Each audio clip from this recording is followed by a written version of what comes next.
When your Victory scooter arrives, there will only be one box that will contain the entire unit plus the seat. Cut the banding and remove the styrofoam packaging. Be sure to remove the arms from the packaging as well.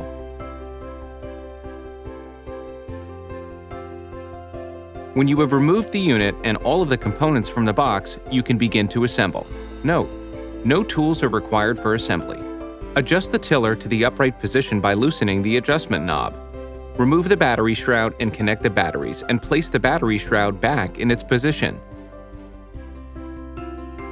Place the seat on the seat post and make sure it is in locked-in position.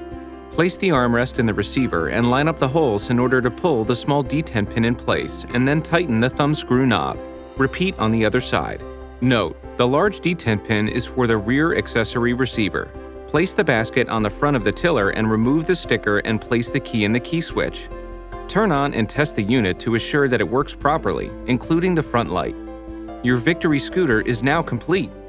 For further assistance, please contact your Pride Mobility representative. And thank you for choosing Pride for all your mobility needs.